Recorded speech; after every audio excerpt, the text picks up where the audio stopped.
Y me da mucho gusto y le agradezco que estén aquí Claudia Paz y Paz y Carlos Martín Beristain. Muchísimas gracias, miembros ambos del GIEI. Les agradezco que estén aquí en Los Periodistas. Buenas tardes. Hola. Gracias. Yo quisiera empezar preguntándoles a ustedes, hoy presentan el tercer informe, pero también el cuarto. Hay muchas partes del tercer informe y hay partes del cuarto.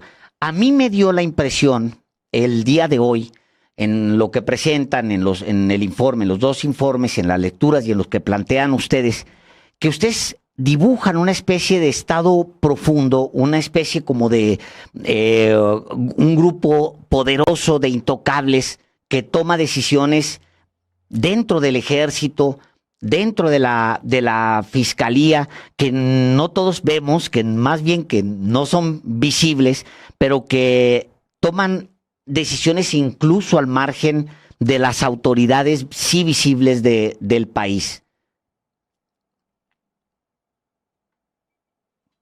En ambos casos, en el ejército y en la fiscalía. Sí existe eso, gente que está tomando decisiones que nosotros, los mexicanos, los ciudadanos, incluso ciertas autoridades, ni saben que se están tomando decisiones que afectan a todos.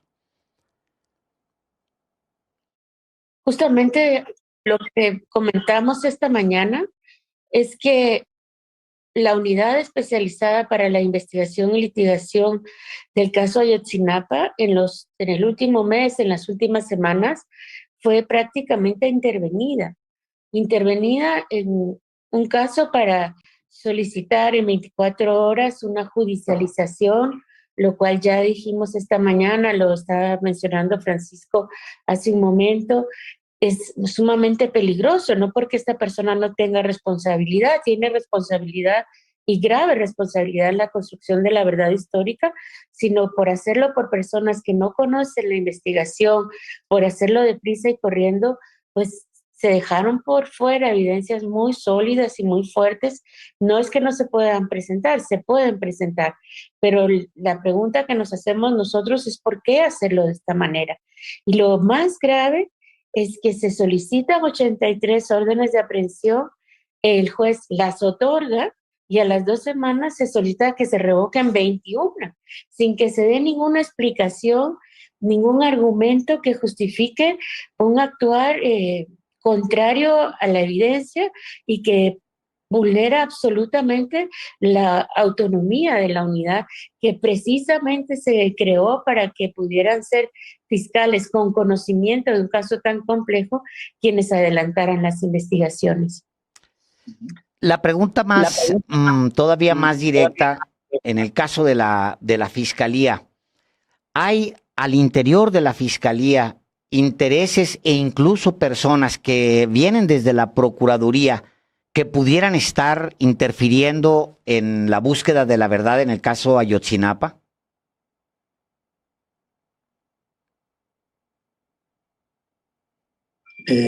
Evidencia de cuáles son las estructuras que todavía permanecen. Lo que sí es evidente, digamos, es que hay un bloqueo de la acción de la unidad especial de investigación del caso de Ayotzinapa, que venía investigando y que hizo las consignaciones, ¿no? Dar la vuelta a una situación que venía de lejos, ¿no? Que de malas consignaciones, del uso de la tortura en los casos que llevaron a la liberación de muchos detenidos, supuso resetear de nuevo la investigación, volver a empezar otra vez. Y, digamos, en ese camino estaba la unidad y ese ha sido parte del trabajo del GIEI en este tiempo, ¿no? La intervención, como se ha descrito, de la propia unidad supone un bloqueo de esa investigación y, bueno, sabemos, ¿no? Sabemos que, digamos, estructuras que las estructuras no se cambian solamente porque haya una nueva unidad de investigación, pues de esa unidad ha tenido, digamos, el acompañamiento, el seguimiento, el apoyo del GIEI para poder hacer su trabajo de la manera más correcta posible, pero alrededor de esa unidad hay muchos funcionarios, hay muchas gentes que vienen de un antiguo sistema y no sabemos en qué medida eso está influyendo o no en lo que está pasando. Lo que sí está pasando es que se da una influencia negativa sobre el desarrollo de la investigación y estamos en un momento crucial, que pues está por verse, ¿no? Si el derecho a la verdad y a la justicia, que ha ido avanzando poco a poco y que ha ido dando pasos muy significativos y que tenemos un mayor esclarecimiento de cosas que no sabíamos hace años, ahora tenemos documentación, tenemos pruebas, tenemos peritajes, tenemos otras evidencias que se han ido acumulando. Las maneras de hacer eso pues son maneras que no responden al derecho y no responden a la cualidad de la investigación que ya se tiene, ¿no? Y eso hace que hay muchas cosas que hay que investigar. Por ejemplo, ¿no? Uno de los probables testigos clave implicado en los hechos, que iba a ser detenido con una orden de detención de la unidad de investigación del caso de Ayotzinapa. Otra sección de la Fiscalía llevó a cabo el operativo para su detención y esa persona fue asesinada, ¿no? Fue ejecutada extrajudicialmente, como ya señaló la propia COBAG. Y eso lo que ha hecho ha sido acabar con la posibilidad de que esa persona pudiera contar muchas cosas del caso, ¿no? Y no tenemos una explicación de por qué en ese operativo participaron gente que no tenía que estar en esa acción, ¿no?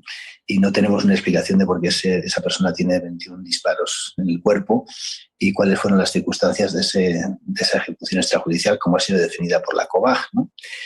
Bueno, todo eso muestra prácticas que van a cercenar, en este caso mediante la violencia, pero en otros casos mediante la desviación, en otros casos también mediante los procesos que no utilizan la evidencia que ya está en el propio expediente, ¿no? Esas judicializaciones a veces más débiles, ¿no? Que hace que los procesos en el tiempo se puedan caer, y eso recuerda pues a viejas prácticas que ya se dieron en el pasado. Desgraciadamente el caso de Ayotzinapa viene de una experiencia triste en ese sentido y nosotros hemos confiado en que esas prácticas están revirtiéndose y que el trabajo de la unidad ha sido muy consistente en eso y que eso iba a contar con el apoyo institucional necesario, pero hemos visto en los últimos tiempos que hay interferencias serias que pueden dar al traste con todo ese trabajo que se ha hecho, ¿no? Quizá una de las partes más dolorosas de lo que ustedes reportan ahora en la conferencia sea imaginar que el ejército mexicano en tiempo real, no solamente el ejército, sino elementos de la Secretaría de la Defensa Nacional, estaban dando seguimiento en tiempo real uno de los crímenes más atroces, la desaparición de 43 jóvenes, entre ellos posiblemente uno de los suyos, a los que abandonan a los 43, muchachos monitoreados en tiempo real, que es una cosa que es brutal para cualquier padre y siquiera imaginarlo. Hoy también los oí a ustedes agradecer 2-3 veces al presidente López Obrador por permitir y ordenar el acceso a los informes del ejército.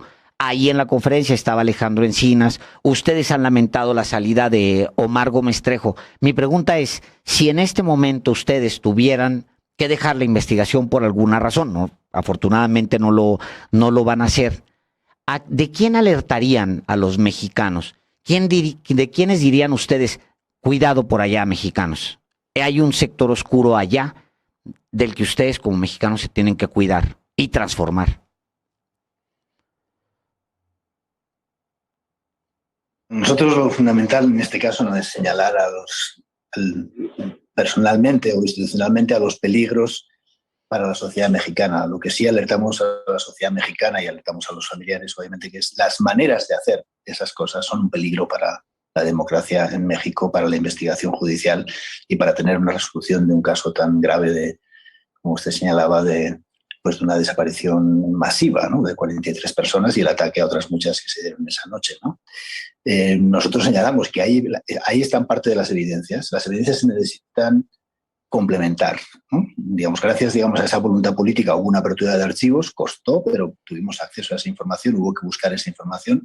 Esa información lo que encuentra, en términos de documentación existente, es que había seguimiento en tiempo real, por una parte, tanto de la Sedena como del CISEN, en esa tarde, durante ese día, y después hay una especie de apagón informativo de ese seguimiento, y ese seguimiento tenía muchos detalles muy, muy concretos. Y por otra parte, lo que hay es un operativo, en este caso de presencia del ejército en ciertas escenas donde se llevan a cabo después la detención, desaparición, en la que eso pasa ante los ojos y es reportado por parte de los OBIs de inteligencia a sus responsables, y esos responsables al comandante del 27 Batallón de lo que está pasando, ¿no? Bueno, eso lo que muestra es una parálisis de la acción, al menos, ¿no? Y cosas que consideramos que deben alertarse y deben conocerse, ¿no? Ahí debe investigarse cuál es la responsabilidad penal que se deriva de todas esas acciones, y lo que sabemos, por otra parte, revisando también esos archivos de Sedena, es que había una interceptación de comunicaciones entre miembros de Guerreros Unidos y algunos miembros que aparecen de fuerza pública, y esa interceptación también es en tiempo real, ¿no? Hay una interceptación el día 26 de septiembre en la que se habla de dónde van a llevar a un grupo de 17 normalistas, ¿no? Y hay una interceptación que se señala el día 4 de octubre en la que se vuelve otra vez a hablar de que hay un grupo de normalistas vivos y que les piden que los puedan liberar al menos a 10, ¿no?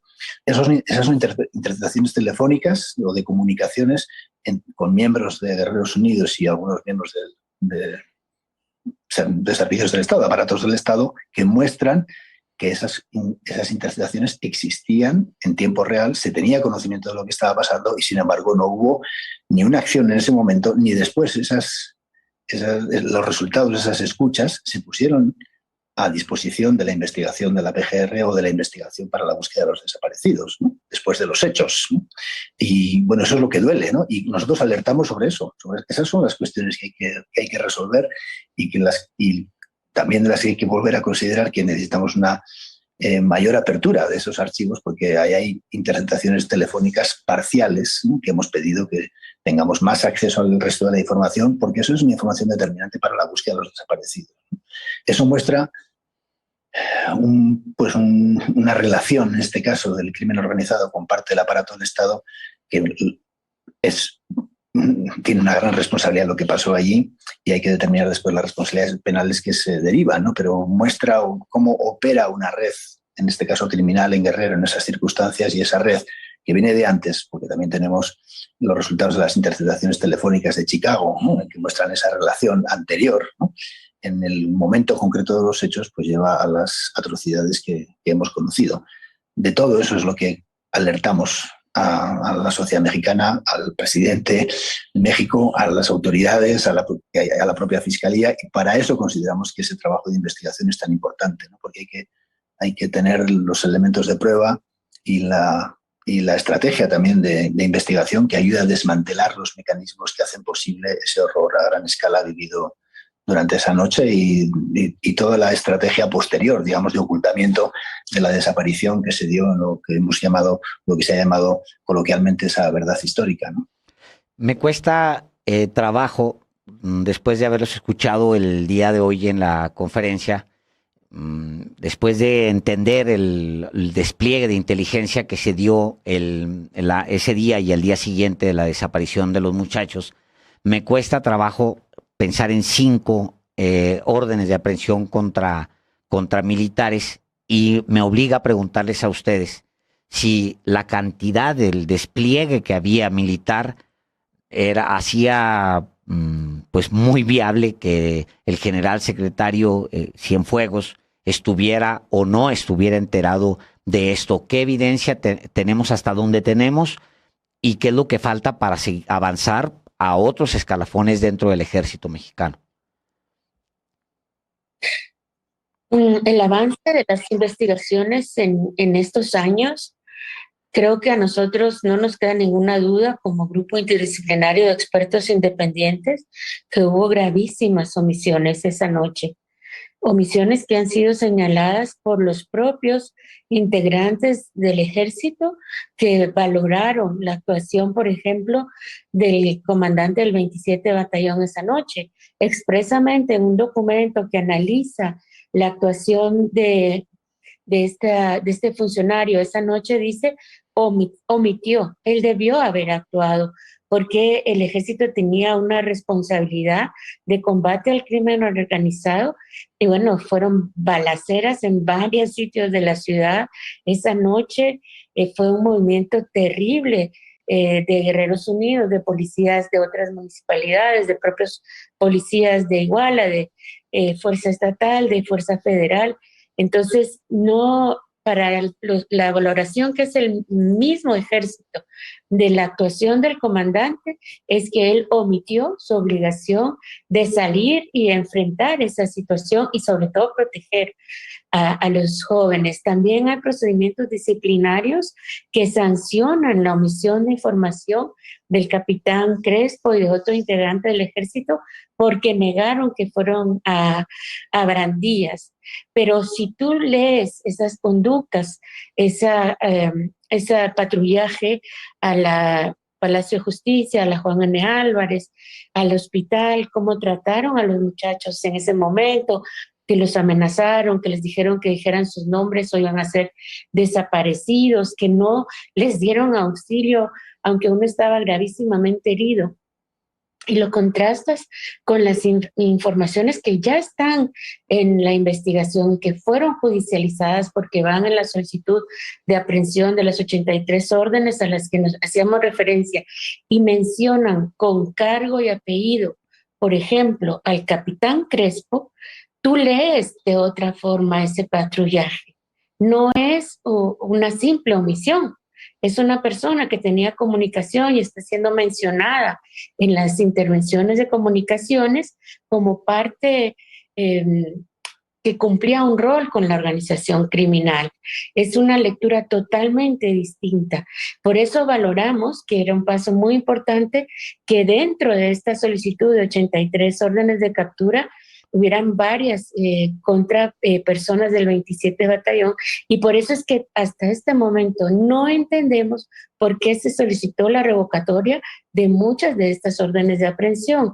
Por ejemplo, el comandante del 41 Batallón también está mencionado con su cargo y con su apellido dentro de las intervenciones de comunicaciones. Por ejemplo, ¿por qué uno de los OBIs sigue con una orden de captura y el otro OBI que cumplía exactamente la misma función se le revoca la orden? ¿Por qué a la persona que tenía el manejo del C4, que era un integrante de las fuerzas de seguridad, era un militar, que se negó siempre que él tuviera más función que estar ahí presente, pero que luego de distintas entrevistas y con muchas evidencias se ha demostrado que él era el que estaba manejando las cámaras y volteó la cámara hacia otro sitio justo en el momento de la detención por la policía de Iguala de los muchachos, porque a él se le revoca la orden? Son cosas que nosotros no entendemos, que no están explicados en la solicitud de revocación de la orden, y bueno, hemos pedido una solicitud con el fiscal general porque justamente precisamos entender con qué criterios se solicitan las órdenes y 15 días después se pide su revocatoria. Hay dos palabras que no aparecen en este cuarto informe. Una de ellas es Gertz y la otra es Manero. No están mencionados y me obligo a preguntarles a que hagan una evaluación del fiscal general, Alejandro Gertz Manero. La relación nuestra con el fiscal general ha sido muchísimo menos de lo que habríamos querido. En todo este tiempo nos hemos entrevistado una vez con él, fue una entrevista virtual. Nosotros solicitamos antes de presentar este informe una entrevista con él justamente para explicarle nuestras preocupaciones, y no nos ha sido concedida. Nos dijeron que en octubre, no tenemos una fecha exacta. Existe una intervención de la Fiscalía con una auditoría, supuestamente una auditoría ordinaria, pero que nos preocupa mucho la retaliación en contra de los fiscales de la unidad por actuar íntegramente. Entonces, ¿qué apreciación nos merece? Pues vemos con mucha preocupación que se impulsen, que se actúe rapidísimamente, por fiscales que no conocen el caso se solicite, por ejemplo, una aprehensión. Luego que se soliciten 83 órdenes de aprehensión que tienen fundamento y luego se solicite su revocatoria. Y que de todo esto se realice por personal por fuera de la unidad especializada. Son conductas, actuaciones que lo mínimo tienen que ser explicadas. Les pregunto por último, y les agradezco de antemano su disposición. Debo preguntarles sobre el papel del presidente López Obrador en este periodo en el que han ustedes trabajado y ha tenido él alguna intervención y tienen ustedes forma de evaluar porque pues también estuvieron trabajando en México mientras teníamos de presidente a Enrique Peña Nieto y hay manera al menos de comparar. Les preguntaría cuál es el papel, cómo evalúan el papel del presidente López Obrador y su compromiso con el caso Ayotzinapa.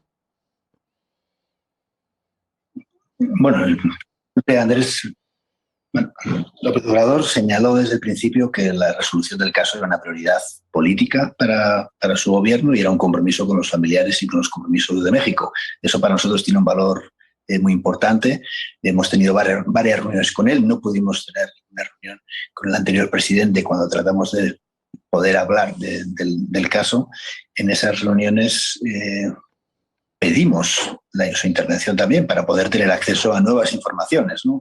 La resolución del caso no podía estar ya pendiente solamente de las toma de declaraciones y otro tipo de pruebas de ese tipo, sino también de acceso a información existente en archivos, y eso fue la petición muy específica que se le hizo al presidente, y él dio la orden de apertura de los archivos de la Sedena y el SISEN que ayudara a la resolución del caso. Nuestra evaluación de eso es una evaluación positiva. Sin eso no hubiéramos podido llegar hasta aquí, no hubiéramos podido tener los elementos de prueba que ahora existen, etcétera, ¿no?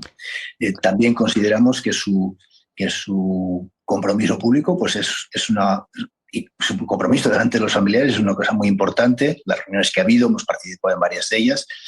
Ahora vemos con preocupación, ¿no? Con preocupación el grado de información que pueda estar teniendo sobre las cosas que se están dando. Nosotros hemos tratado de proporcionarle directamente la información pues más relevante y también hacerle consciente pues de la importancia que tiene para el país la resolución del caso y que no se pueden esconder las cosas, ¿no? Eso creemos, por lo menos en las reuniones que hemos tenido, que el presidente es muy consciente de eso y ha mostrado su voluntad de resolver la acción.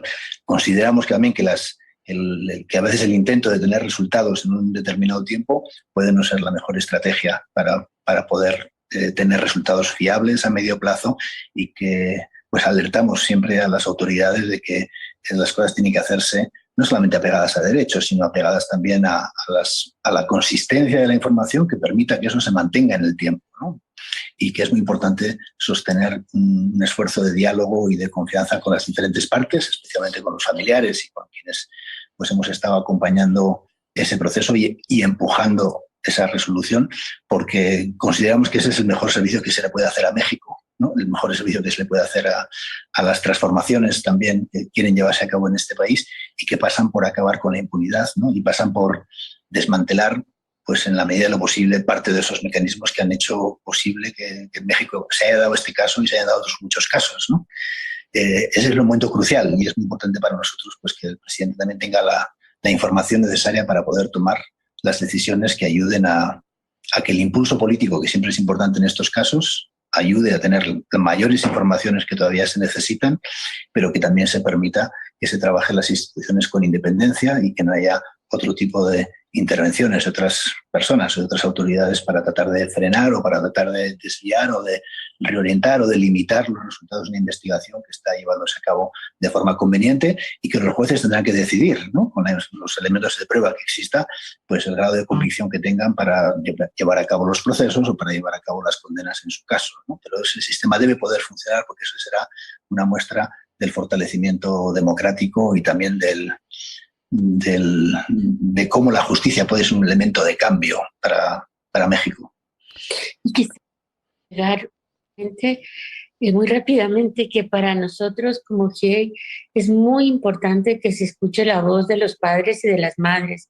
Cuando se entregó por el presidente de la COAG el informe, el presidente de la República le ofreció a los padres y a las madres una reunión. Creemos que es indispensable que esta se realice, y también un elemento muy importante, que se respete el trabajo de las personas representantes, de los abogados, tanto de Tlachinolan, del Centro Pro de Derechos Humanos. Creemos que hacen una labor muy encomiable en situaciones muy complejas, y bueno, nosotros valoramos y respetamos su trabajo y creemos que de esa misma manera las autoridades mexicanas lo deben hacer. Pues les agradezco, Claudia Paz y Paz y Carlos Martín Beristain. Muchísimas gracias por haber estado aquí en Los Periodistas. Gracias. Gracias, buenas noches. Buenas noches. Buenas Muchísimas gracias. Muchísimas gracias.